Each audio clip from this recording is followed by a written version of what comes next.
Congresswoman Ocasio-Cortez for 5 minutes. Thank you. Thank you very much, Madam Chairwoman. We've heard a lot today. I'd like to bring this conversation a little bit down to earth and make it more about the people that we're here to serve. I'm the Congresswoman for the Bronx and Queens. I represent a community that has some of the highest childhood asthma rates in the United States.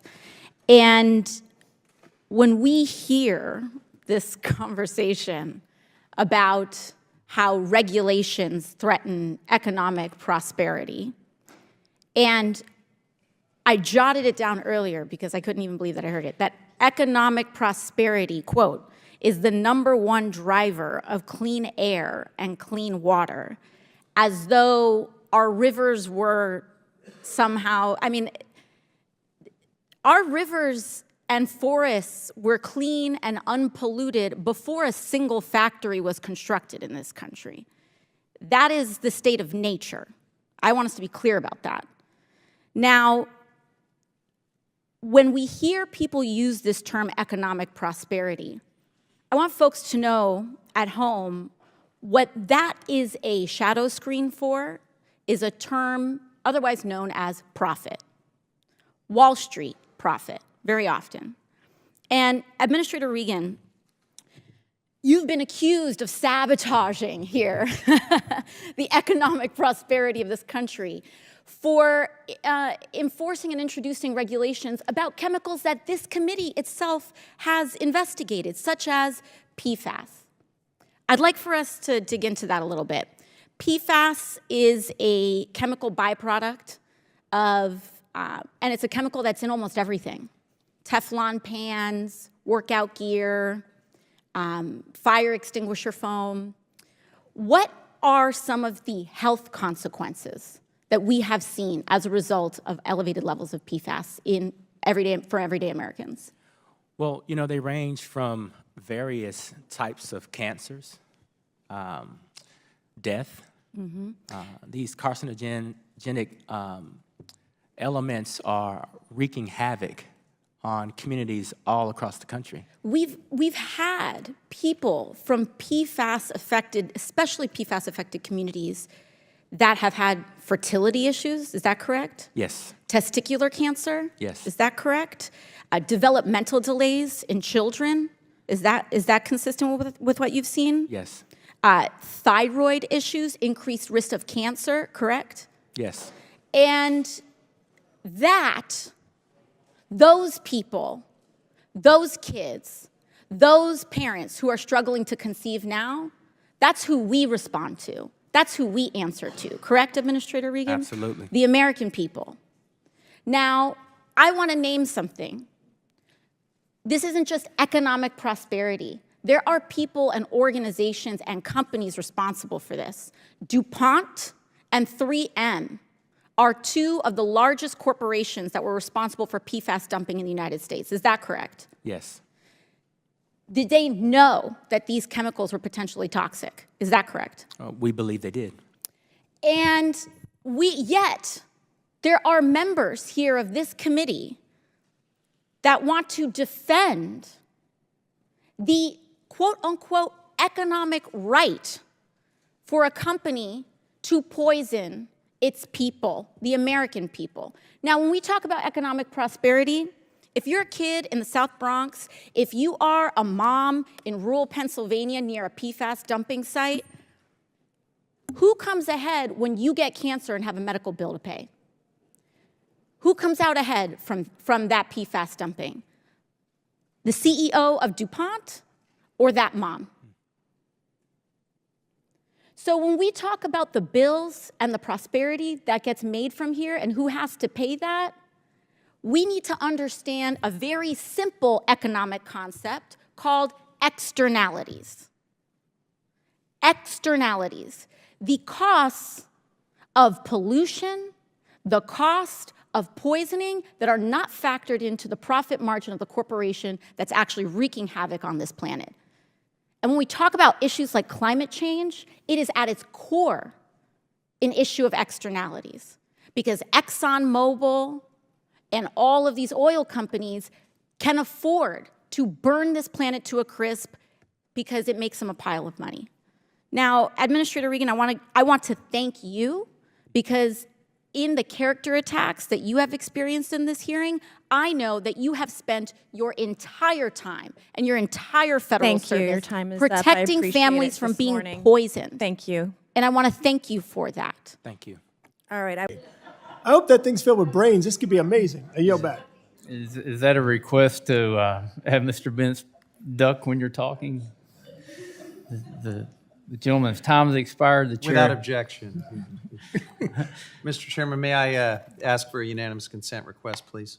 Since Mr. Sure. Graves has invited it, I think this is probably a good time to enter all 920 pages of of Trump's Project 2025 into the record, where you can see on page 61, for example, the call for giving project proponents more control over regulatory clocks, page 524, for example, which rescinds the Biden rules and reinstates Trump rules under CEQ reforms.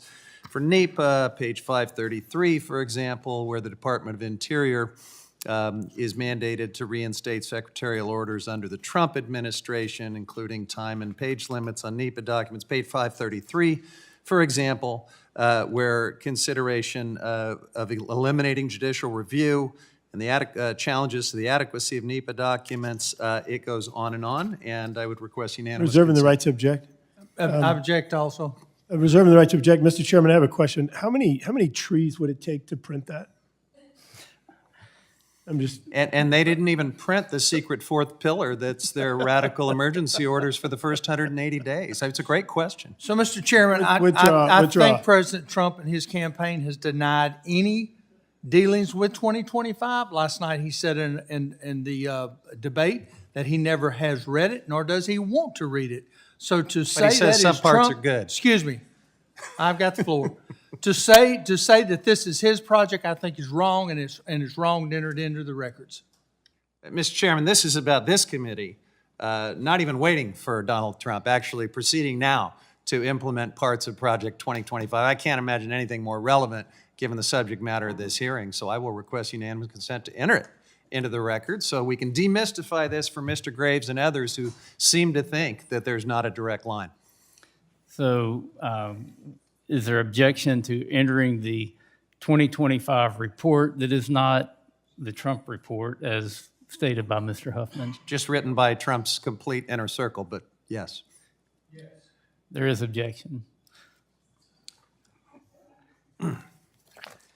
Moving right along, the chair now recognizes the gentlelady from New York, Ms. Ocasio-Cortez, for 5 minutes. I must say, I find that surprising. Rarely in the history of this committee or any other have I seen an objection to unanimous consent report for documents regardless of party submitting to it. I do not object to Republican submissions as opposed, personally opposed as I am to them on their grounds, including when I think they're factually incorrect. So I find that extraordinarily disappointing. Given the fact that Representative Huffman was not allowed to submit his unanimous consent on Project 2025, perhaps we should talk about it a little bit more. President Trump denied association with it last night. He also said a lot of other things. He talked about eating pets and transgender operations on migrants in prisons, and he talked about being the leader of fertilization. I mean, his denial doesn't really carry much weight here. The fact of the matter is that the Heritage Foundation, which has drafted Project 2025, has had a history documented of extraordinary influence over the Trump administration, including those individuals that were part of his administration, as well as the broader agenda of the Republican Party, which is what we're seeing play out here today. Project 2025 threatens to completely overturn abortion rights, women's rights, LGBT rights, civil liberties, free speech, and environmental protections for everyday Americans who deserve the right to clean air and clean water and to not be poisoned by the projects that are happening around them. It's no surprise that Project 2025 attacks the National Environmental Policy Act, one of our bedrock environmental laws intended to protect communities from harm and give them voice in federal decision-making. If there's a project that is going to potentially be installed next to your home that could spill cancerous chemicals and expose your kids to substances that could delay their mental and cognitive development, you would want to know. If there is a project or a fracking site that gets put in, and when you wake up in the morning, your lungs burn because there's something in the air that you can't see, you would want to know. And you would want the right to intervene and have a say in what gets put where. Mr. Beard, are you familiar with Project 2025 and its intersections with NEPA? Yes, I am. And just so we're clear, again, because the document was not allowed to be submitted, I will read page 60 from Project 2025.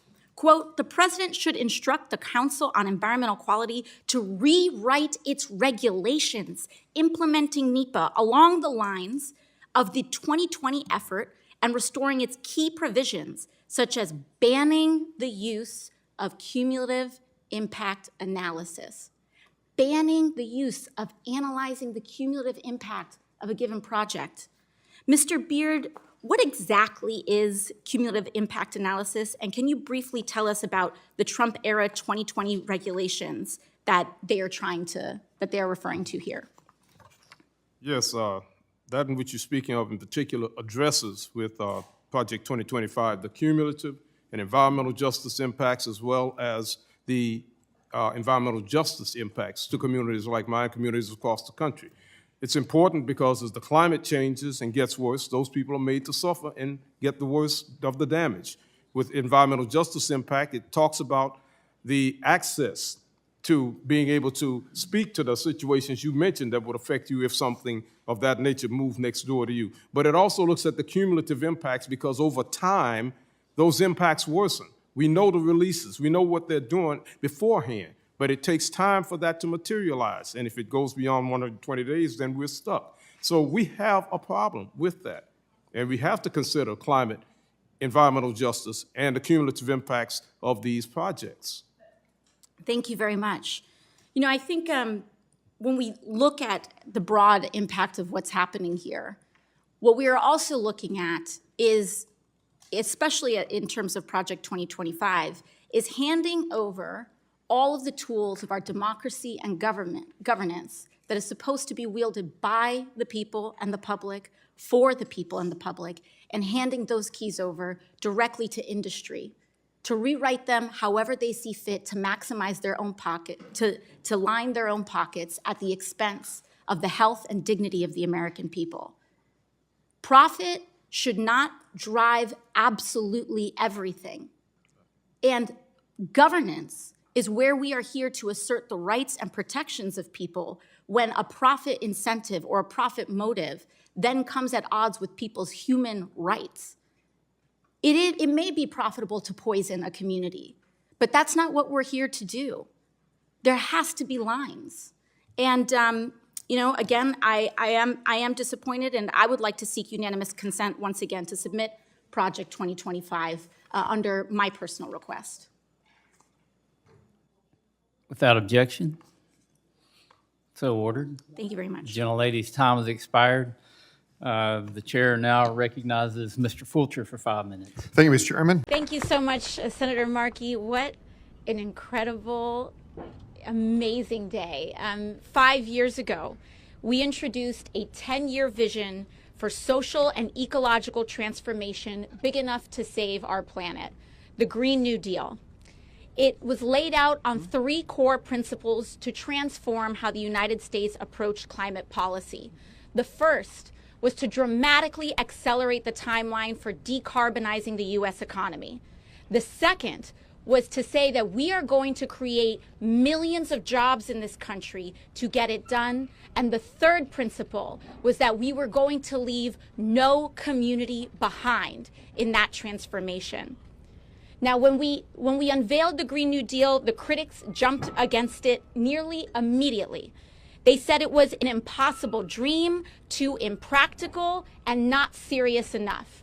And today we can say that they were wrong. In the last 5 years, we have made major strides in tackling the climate crisis and creating millions of jobs by building together a diverse coalition of people committed to a better future. From community organizers and frontline climate activists to labor organizers and everyday working people, we are winning with a movement that rejects a dystopian future left to us and is committed to building a new one.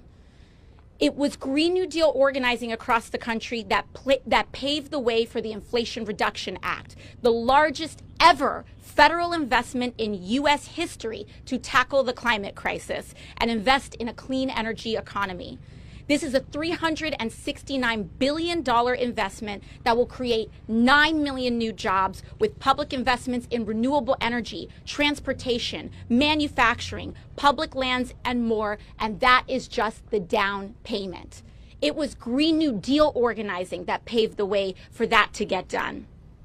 We should not settle for anything less than transforming our society and economy for the better to save our planet.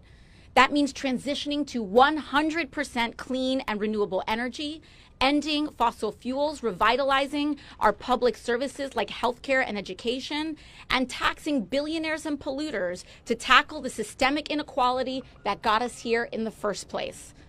5 years in, we understand more than ever of what we stand to lose. We are watching in real time the destabilizing effects of a deeply unequal and fossil fuel dependent global economy. We see natural disasters at unimaginable scales, the fracturing of our social safety nets in the face of a global pandemic, and our tax dollars paying for war after war and tax cut after tax cut, while our healthcare and housing are increasingly out of reach here at home.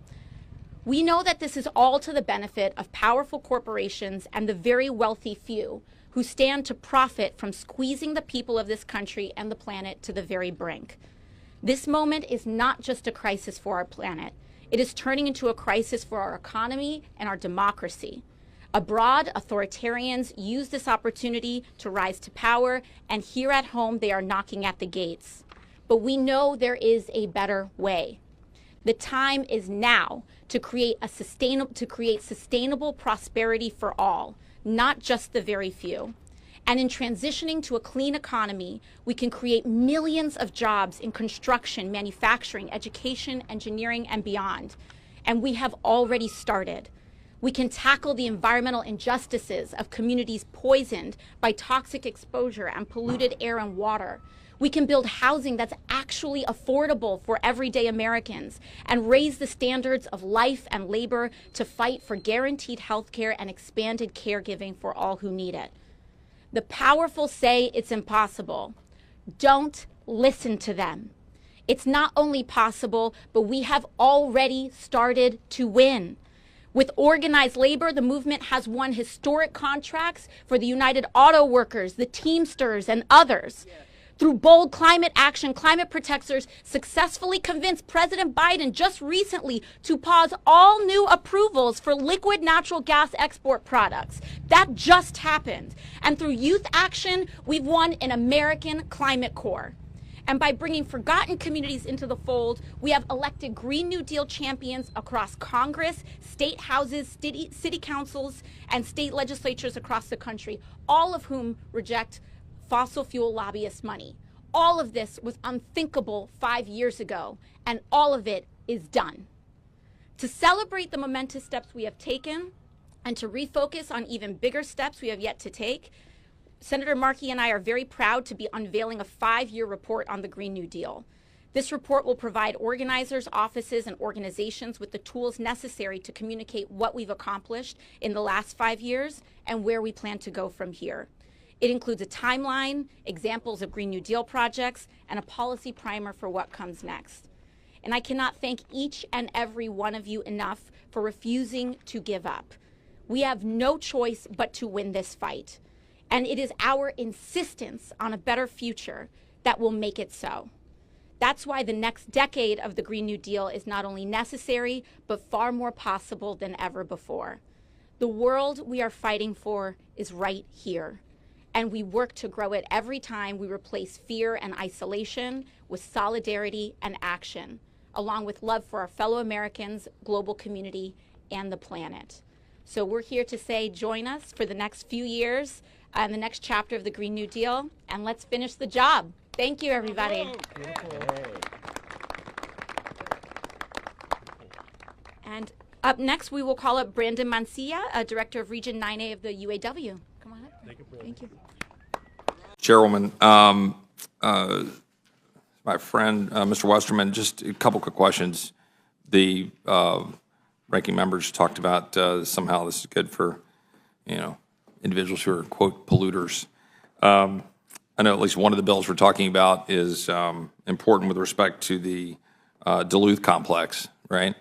And that would, it could constitute a sizable portion. I've got 88% down in my notes, but I know it's a very large percent of the cobalt reserves in the United States. Currently, we're highly dependent on China for cobalt, correct? Very dependent on China for cobalt and many other minerals and rare earth elements. And is it not true that the Biden administration, with its senseless, job-killing, hard-working, American, life-destroying tailpipe rule that will stack up more mandates on electric vehicle production to the tune of something like 2/3 of the production by 2030, meanwhile EVs are piling up on the lots of automobile dealerships across the country, that in light of that even if one were to say that we should be moving towards electric vehicles, which I think is a reasonable question to debate in and of itself, would it not be foolish to do that on the back of Chinese production and Chinese cobalt mining? I believe so, and I think you've done a great job of outlining what I would call Democrat utopia. We're going to have our cake and eat it too. We're going to get rid of fossil fuel. We're going to get rid of internal combustion engine vehicles. Everybody's going to drive an EV, and we're not going to mine anything to create the components that go into that EV, or to strengthening the grid, or to building wind and solar and more distributed electrical systems. And it just doesn't work that way. It's a not in my backyard mentality that is forcing our supply chains more and more to China, who has gone out and hoarded resources from around the world. Cobalt is one you mentioned that comes from the Congo, where Right. they use child slave labor. Child slave labor, right? They haul it back to China, where they refine it. And by the way, China built 50 gigawatts of coal-powered plants last year. That's one every 5 days. So they can process the minerals and manufacture the stuff to sell to us so that we can save the planet. It makes absolutely no sense. Representative Ocasio-Cortez, what do you say to that point, right? When we've got a significant amount of evidence that China owns the vast majority, if not all, 80% plus of the cobalt mine production coming out of Congo, et cetera. And we know, I think it's irrefuted, that there's child labor exploited to get those minerals. Those minerals are central, if not fully necessary, for the production of EVs, which even objectively we have to acknowledge are not fully able to power the ability of the American public to get to their jobs and their work and so forth. And yet we're mandating that we have 2/3 of the production be EVs by 2030. So if we follow those mandates by the Biden administration, that debate aside, right? Debate for a different day. If you follow those mandates, you got to have a massive, massive amount of battery production. And by all indication, the vast majority of that Congo production is controlled by China. A huge amount of that has child labor and other issues that we've talked about. And you got trafficked child slaves that are reported in the production of it. Why on earth would we want to limit the ability of Americans to go mine cobalt? Now, I might say, well, that's kind of great because I actually still want the internal combustion engine. I actually think it's affordable and better for the American worker who wants the plumber in San Marcos, Texas, to be able to go to work and afford the car. But if you buy into the motion of having, EVs that you can drive all over creation, even if you're from Texas and you had to do like I did, I appreciate the chairman pointing out the passing of my grandma. I had to drive 6 hours, like 300 miles to go see my grandma Thursday before she passed away, and 6 hours back.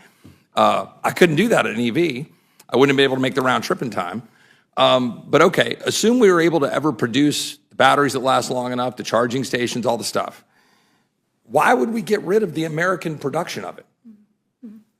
Thank you. There are several different components to your question. I want to make sure that I address them. First and foremost, on the issue of child exploitation, child labor, I think it is the role of the United States for us to push back forcefully on this production, and not just in the production of energy, but across the board. We see this in textile production, energy production, cobalt mining. It is horrific, and we need to make sure that our sources do not include child labor. But to get to the core of the question, too, on the China front, is that I find it interesting that there is this concern about Chinese ownership of minerals, and it is legitimate. However, the response to that seems to be deregulation specifically for companies that are largely Chinese-owned here in the United States. These companies are subsidiaries where the benefit of what we are deregulating here, and I'll give you a specific example. I would be remiss not to mention that the minerals produced specifically at the proposed Twin Metals mine that is implicated in this legislation would most likely be shipped to China for refining and smelting to be sold on the global market. These are not American-owned companies that American mined minerals would be going to. And so if your concern is the Chinese predominance of ownership in the mining market, I would be very concerned about passing this legislation. So that, I think, on the China piece there. And lastly, on the meeting our targets and mining cobalt. I think it's a false choice to say that in order for us to mine cobalt, we either have to destroy some of the most sacred lands in the United States or rely on child labor. There's responsible mining in the United States that is available to us. But secondly, I also find it interesting that the majority presently pushes back against battery recycling, which would allow us to open the path to reducing our reliance on mining in general. There is enormous potential in recycling many of these EV batteries, but we have not made the investments or the shifts necessary in order to unlock that so that we can reduce our reliance on solely mining as the only source of battery. Thank you. Well, I appreciate that. Before I give my colleague a chance to respond, as I think he probably wishes to, I would only note that happy to have a conversation about restricting Chinese ownership of any number of corporate activities in the United States, or ownership of farmland, or ownership of land near military bases, or frankly, ownership of meat packing, production, including mineral production and so forth. A significant reason why it would be mined here and shipped back is because they've got all the production facilities, because they've been building and mining these, because they've got the resources to do that. And here we've got the God-given benefit in America being able to produce very clean burning natural gas, very efficient ability to have automobiles that have an internal combustion engine, which are basically fractionally about 1.5% of the CO2 production when you compare it to what we're producing in China, as the gentleman noted, where they've got 1,100 coal-fired plants burning in China, and we have 250, and they're building 2 a week, and we're building none. And yet we're building no nuclear plants except for the Georgia plant that was finally put online 45 years after it was permitted by the Nuclear Regulatory Commission. So I think if we're going to be serious about it, we can't say, I just don't accept the premise that the sort of general notion of, well, we got to push back on the child labor. Well, I mean, we're going to use that child labor unless we find a supply right now, because the Biden administration has put their foot on the gas to say we must have EVs in 2030 at the extent of 2/3 of our entire production line. So Toyota is not a Chinese-owned company, but Toyota has a massive production facility in San Antonio, tells me that they will largely have to put their entire assembly line starting next year into EVs pretty much only, because they can't financially afford to do otherwise with these mandates on the tailpipe rule, which will be shutting down the internal combustion engine production of the Toyota vehicles. No Chinese ownership there, because that's where they are, which will then mandate the EVs, driving up the price of those vehicles, and then they got to go figure out how to get the batteries and get the production. I know the gentleman seemed like he wanted to jump in on that, and so I'd like to give him a chance to respond. I appreciate the opportunity to respond. So many things to talk about here, and I agree with the assertion that we don't have the refining and the smelting capacity in the U.S., but that's self-imposed. You go back to 1995, we produced 3 times the copper of China, and today they produce 11 times more copper than us. They have 50 smelters, and we have 2. That's another area of regulation that's forced business like that out of our country to China, and they're making the things that we need. We're exporting wealth to China to build these projects, and we have the resources that have made this country strong and that are still here to make us strong in the future if we will just use them. Well, I appreciate the gentleman. I will, in the interest of time, yield back. I know there's other issues here. I would just push back on the general notion that these aren't important pieces of legislation. I mean, dealing with figuring out how we're going to protect our federal lands and the wildlife and the ability for hunters and anglers to use them, all that stuff are all part of this legislation, and we all share an interest in conservation in that respect. Look at Texas. We have very little federal ownership of the land, happily so. But where we have federal lands, we ought to try to manage it appropriately for good stewardship for multiple generations, including production and AMWR, which is a tiny, tiny fraction of the footprint of the entire state of Alaska. Lots of studies about wildlife benefits and so forth. But we'll put that aside for a different day, and I'll yield back my time. Thank you, Mr. Roy. Ms. Scanlon? Thank you, Madam Chair. I am very concerned that these bills are a huge step back for our environment and our endangered species. They seem to be predicated on a false kind of a binary choice. And I don't think it's true that President Biden or Democrats or the American people have any interest in having a blanket prohibition on development, but we do want a system that fairly takes into account public safety, conservation, and the damage to our environment and our children's future if we aren't taking those into consideration. So can you comment on that? Absolutely, Representative Scanlon.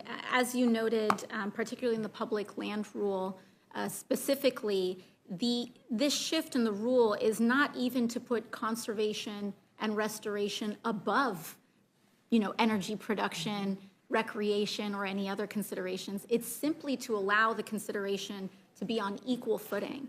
And I would emphatically push back on the notion that conservation is just simply cordoning off, that this rule is just about conservation and cordoning off several acres of land and saying there's nothing to be done here.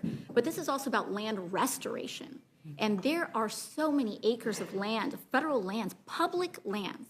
This is land that belongs to the people of the United States of America, that has been dumped on, that has been allowed to be overridden with toxic waste, that people are getting sick from, that species are becoming endangered from.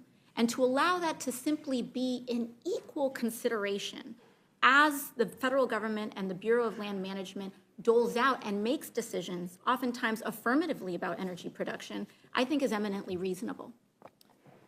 I think that makes a lot of sense, that we're trying to balance some competing concerns, but that we really do need to take into account these conservation concerns. So I would yield back. Thank you. Thank you, Ms. Scanlon. Mr. Scott? Thank you, Madam Chair. I'll just be quick. I mean, I'm thankful for the legislation on that supports hunters and fishermen. I mean, I think, the more time a child spends. Thank you, Chairman Stauber. I've been going through some of the documents prepared for this hearing, and I just had a clarifying question here. Mr. Holt, on your disclosure form for the hearing, you have submitted under the question of whether you are a fiduciary of any organization or entity that has an interest in the subject matter of the hearing. You've answered no to that, correct? Yes, ma'am. Just to clarify, you are the president of the Consumer Energy Alliance. You also are the managing partner of HBW Resources, correct? Which is a registered lobbying firm for CEA? Correct. You have no fiduciary responsibility in either of those organizations? I have a fiduciary responsibility in both those organizations. CEA is an independent organization run by a board of directors that is contracted to HBW. And to help manage CEA. so you do not have a fiduciary responsibility in either of those organizations? In terms of being responsible for the organizations, yes, I do have a fiduciary duty. So you You're do correct. have a fiduciary responsibility. Now, in terms of interest in the hearing, CEA has membership of, that includes the American Petroleum Institute, Chevron, Arena Energy, ExxonMobil, National Ocean Industries Association, Shell, et cetera. Correct. Would you like to correct your disclosure form? No, I'm not sure I understand the nature of the question. Consumer Energy Alliance is a 501c4 that is a membership-driven organization. It's got approximately 380 member companies that are members of CEA. All are listed on our website. All our tax forms are listed on the website, so the annual revenues of CEA are public and transparent. The board of directors for CEA runs the organization. The board of directors has hired HBW to help manage that organization. And HBW receives, from what I'm seeing in the IRS filing, 74% of CEA's revenue went to HBW. You are the president of CEA and you're the managing partner of HBW. That's correct. And CEA's revenue comes from? The member companies. Which includes the American Petroleum Institute. And 380 other member companies. Including Correct. Shell, ExxonMobil, and Occidental But Petroleum. I would add to this, for the record here, 75% of CEA's membership does not produce a molecule of energy at all. So they are consumers representing farmers, manufacturers, small businesses, and families all over the country. Okay, I see. The other thing I'd like to follow up on as well is HBW is also registered that they lobby directly for oil and gas interests like Louisiana Mid-Continent Oil and Gas Association, correct? Say that one more time. What was the organization? The Louisiana Mid-Continent Oil and Gas Association. Yes, we have a member on staff that does work for LaMoga. Yes. So the filing is that you are not a fiduciary of an, I'm just trying to clarify, you're the managing partner of a lobbying firm that has oil and gas clients. You are a witness today as a CEA, but we are seeing no disclosure of that in the documents for this hearing. Again, I'm not sure I'm following your questioning here. I have a fiduciary duty as the president of CEA to manage CEA to the best of my ability. I'm trying to fulfill that on a daily basis. And the CEA membership, which is largely made up of consuming entities all over the country, I also have a fiduciary duty to a certain extent extended through CEA to all those organizations. Okay, and why that's was what we're that doing. not, but why was your answer that you did not have a fiduciary, whether you were I not? think I probably interpreted that question of, do I have a financial stake or do I own stock or something in one of these companies, which is, I think I answered it correctly. We can explore that. We'd be happy to. Yield to the ranking member for her opening statement. Thank you, Mr. Chair. Good morning, everyone, and welcome to our witnesses. I'm glad to be back for our first hearing of 2024. In the words of Yogi Berra, it's like deja vu all over again. Once again, for at least the fifth time in this Congress, our colleagues across the aisle have gathered us here to discuss how the Biden administration needs to do more for the offshore oil and gas industry. Not for the first time, not for the second time, not for the third time or fourth time, but for the fifth time. At today's hearing, we'll hear about how the Biden administration's plan to ramp down offshore oil and gas leasing is hurting our, quote, energy security and economic futures. But notably absent from those arguments are whose security and whose economic futures. Oil and gas companies already control more than 12 million acres of federal waters in the Gulf of Mexico. Over 75% of the lease industry holds remain unused. To my disappointment, it's clear that we will be locked into decades more of oil and gas development, and the United States is already, including under the Biden administration, producing record amounts of oil. Oil and gas production continues to climb in the Gulf of Mexico already. But rather than Americans seeing lower energy prices, as has been the argument, job creation, as has been the argument, or, quote, energy independence, as has been the argument, all we see is increasing profits for oil companies, price volatility for consumers, declining industry jobs, increasing layoffs, and public health and safety crises exactly in the communities where the production is happening.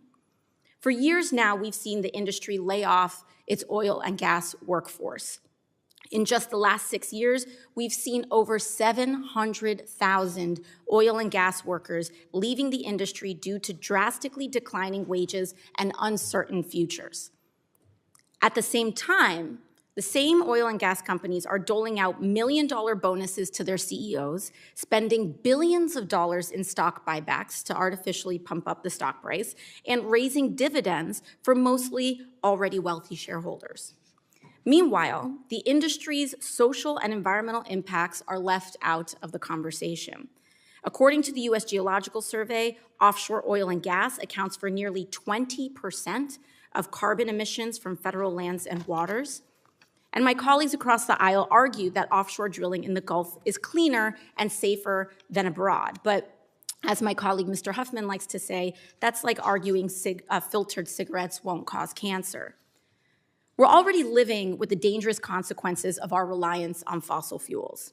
Just last week, the United Nations released its annual economic outlook for 2024.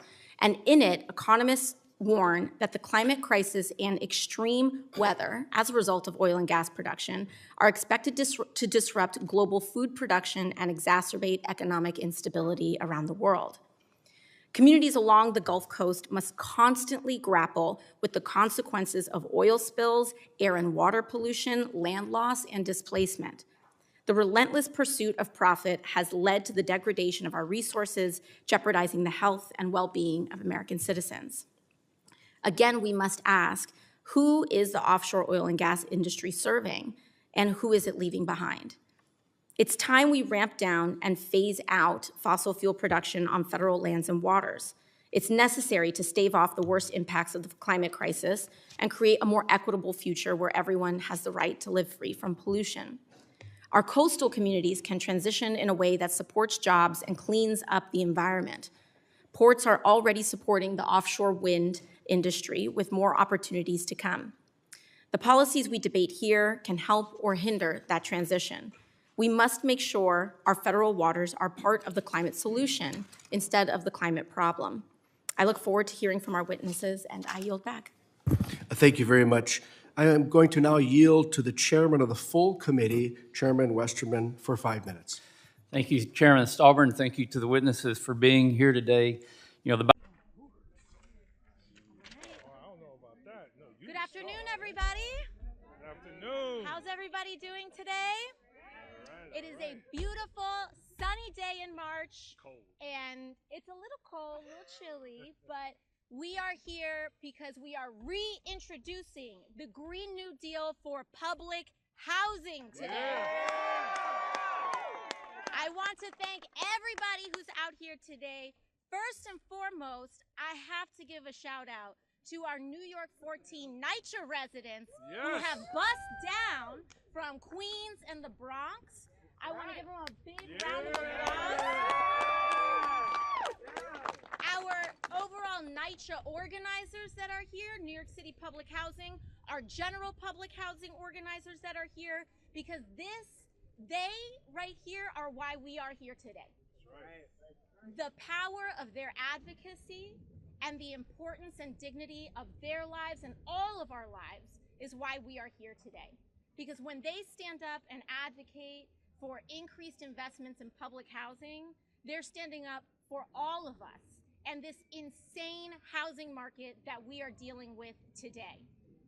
Every single one of us, most of us, are contending with the fact that we can barely afford housing, whether it's high rents, whether it's mortgages, whether it's inaccessibility to public housing and social housing stock as well. We cannot access it, and the lack of public housing inventory and investment in that is a big reason why.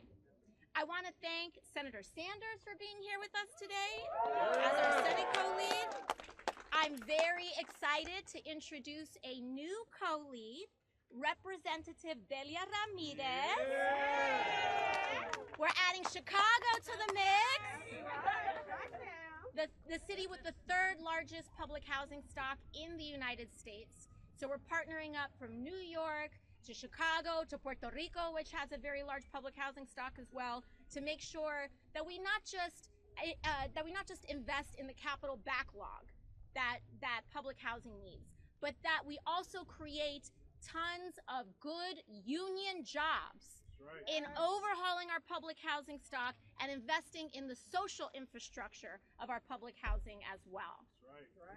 On that note, I want to thank AFSCME as a union who has endorsed the Green New Deal for public housing. Diane Yentl, the president of the National Low Income Housing Coalition as well.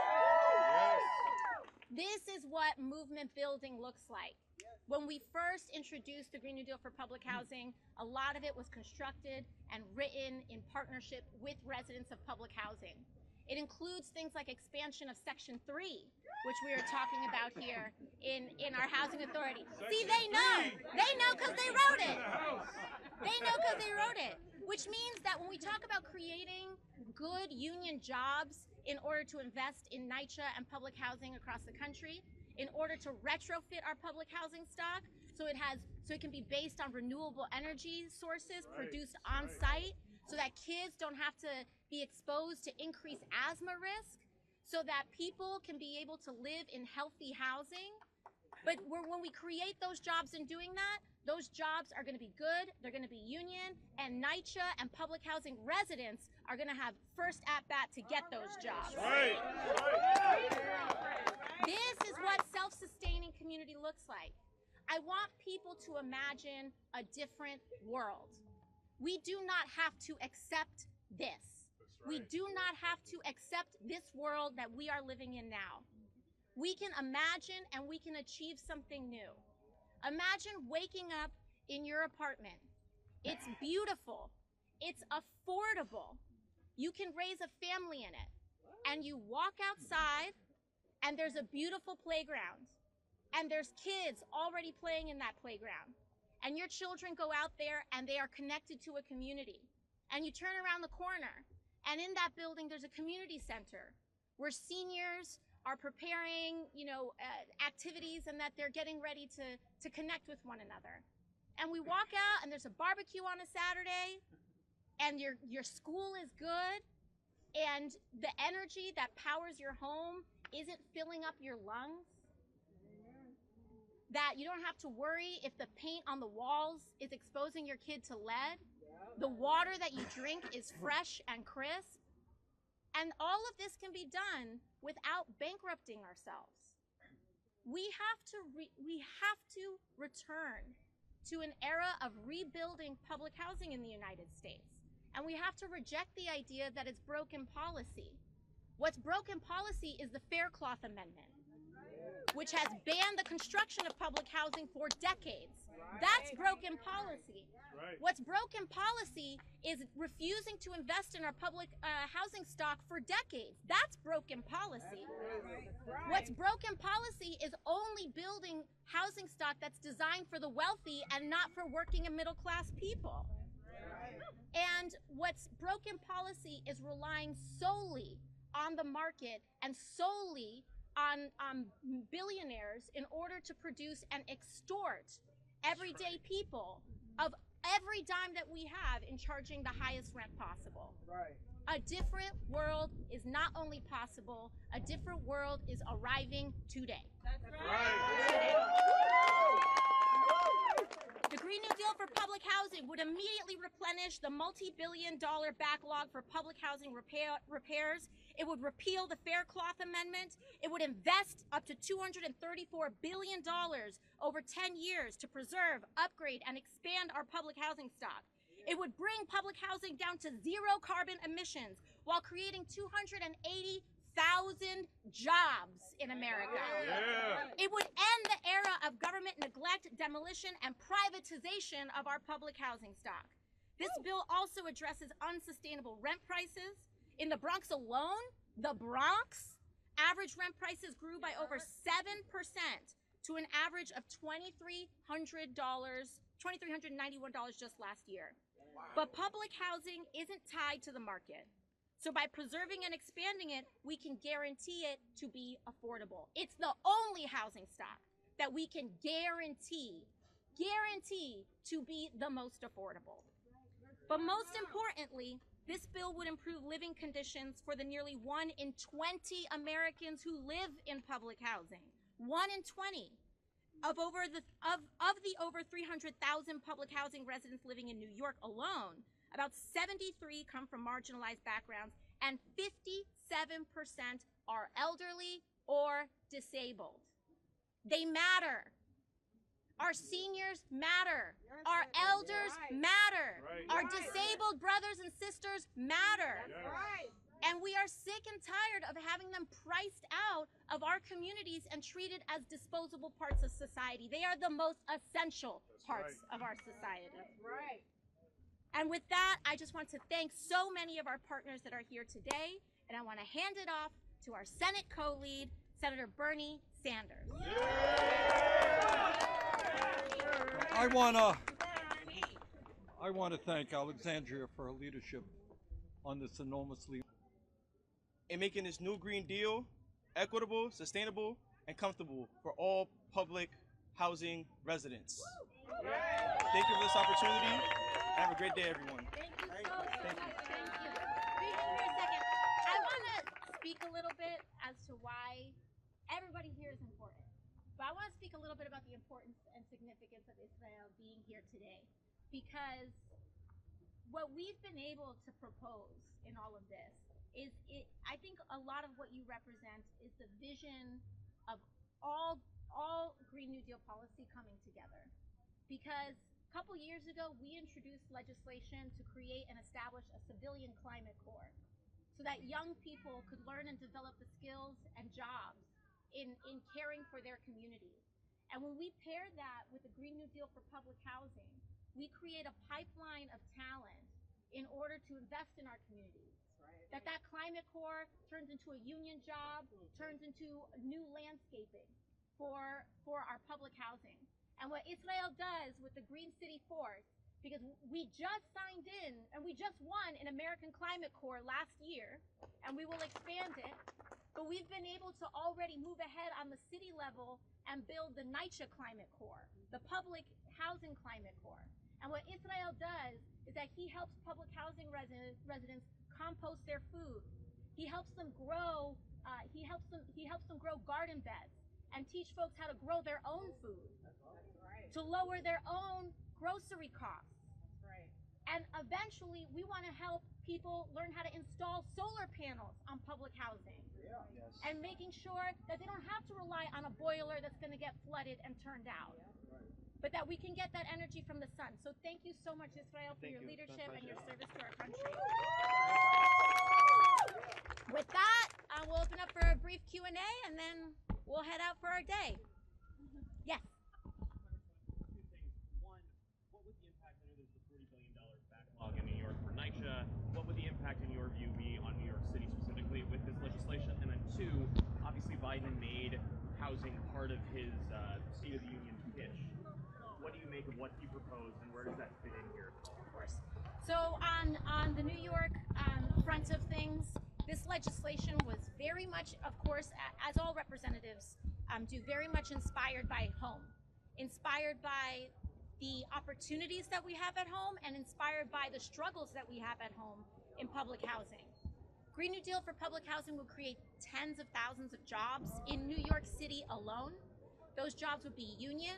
Those jobs would go to NYCHA residents, and we would really start to transition away from year after year of dealing with broken boilers and no heat, and then replacing the same old systems that break again, to transitioning to new systems, that particularly new energy systems, transitioning from our boilers to solar, transitioning from gas to electric, transitioning our appliances from dirty to clean. And we would also make sure that all of that work is being done by NYCHA residents and by union labor. So it has a massive impact on our New York City housing stock, which is among the biggest in the country. Secondly, when it comes to President Biden, I think it's very encouraging to see him start to platform the housing issue in as big of a space as the State of the Union. So I think that is important. We need to step it up to a new level. And we need to make sure that when we talk about housing, this is not just about who can afford a mortgage, it's about who can afford rent. That's right. And that's the level where we want to take it to. Housing policy is notoriously difficult from a federal level because it's so municipally focused. But 1 in 20 Americans live in public housing that is accountable to federal policy, and it's time that we stop ignoring that. That's right. Thank you. Woo! To talk to your Republican colleagues about this, and do you see a path forward to getting this through the Republican-led House? I think when we talk about public housing, this is where we need to start organizing.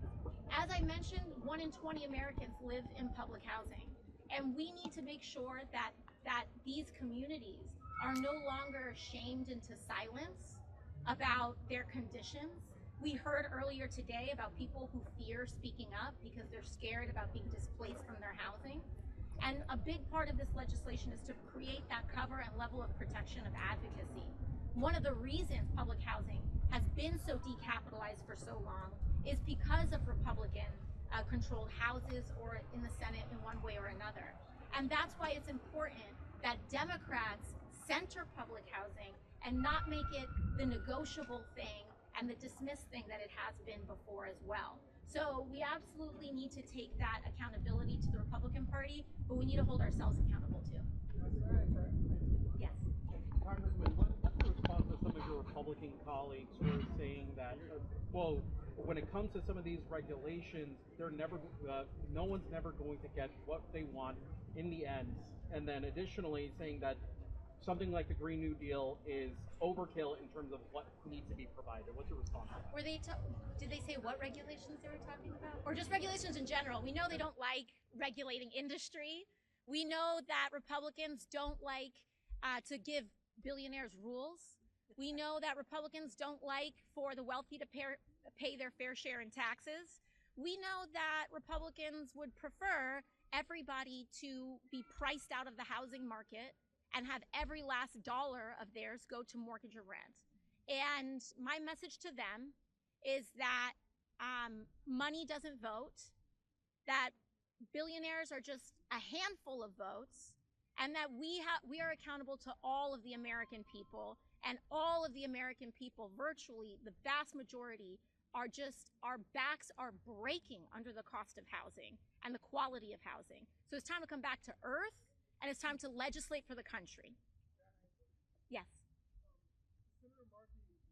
That hedge funds are buying up a lot of the affordable housing.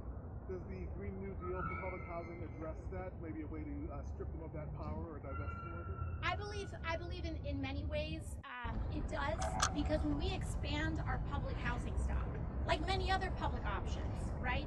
Whether it's healthcare or whether it's the postal service or whatever it may be, when we expand our public option and set an inventory of a public option and we set that price, it creates, it puts pressure on the market, and they then have to compete with our rent, not us suffering because of the high prices of their rent. And so when we dramatically expand the stock of public housing, and then they have to worry about the prices that everyday people can get when they can afford, and when we build public housing, that can be one way that we address that.